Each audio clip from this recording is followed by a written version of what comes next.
আসসালামাইকুম। আজকে আপনাদের সাথে শেয়ার করব কচুরলতি দিয়ে কাঁঠাল বিচি আর চিংড়ি মাছের একটা দুর্দান্ত রেসিপি। কার কার রেসিপিটা পছন্দ অবশ্যই জানাবেন।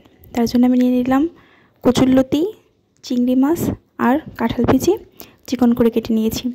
এই কাঁঠাল বিচি দিলে কিন্তু কচুরলতির টেস্টটা অনেকাংশে বেড়ে যায়। আমি তো সারা বছর ওয়েট করে থাকি। তার জন্য আমি একটা প্যানে প্রথমে তেল দিয়ে দিলাম আর দিয়ে দিলাম পেঁয়াজ কুচি। পেঁয়াজ কুচিটা যখন ব্রাউন কালার হয়ে এসেছে তখন দিয়ে দিয়েছি হাফ টেবিল চামচ আদা রসুন বাটা। এখন পানি দিয়ে দিলাম লবণ আর হলুদ মরিচ গুঁড়ো। এখন ভালো করে কষিয়ে নেব। কচুরলতিতে কিন্তু ঝালটা কিন্তু একটু বেশি দিলেই ভালো লাগে। ঝালটা আপনাদের ইচ্ছে মতো পরিমাণ করে দিয়ে দেবেন।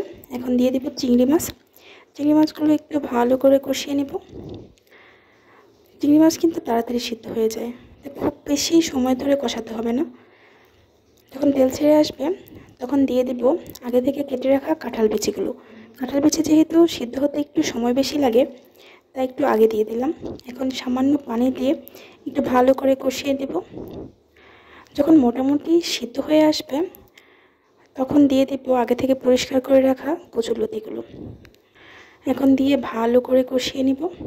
আর হ্যাঁ, আপনাদের সাথে একটা ট্রিক্স শেয়ার করব, কিভাবে রান্না করলে কচুরলতি গলায় ধরবে না। তার জন্য পুরো ভিডিওটা খুব মনোযোগ দিয়ে দেখতে হবে।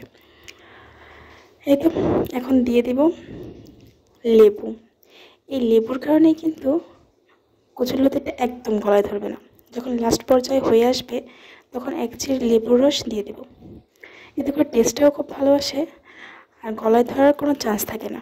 এটা দেখুন কতটা সুন্দর হয়েছে, খেতেও কিন্তু হয়েছিল খুব মজা। এই সিজনে কিন্তু এই কাঁঠাল বিচি দিয়ে কচুরলতিটা কেউ মিস করবেন না। ভালো লাগলে অবশ্যই ট্রাই করবেন। আল্লাহ হাফেজ।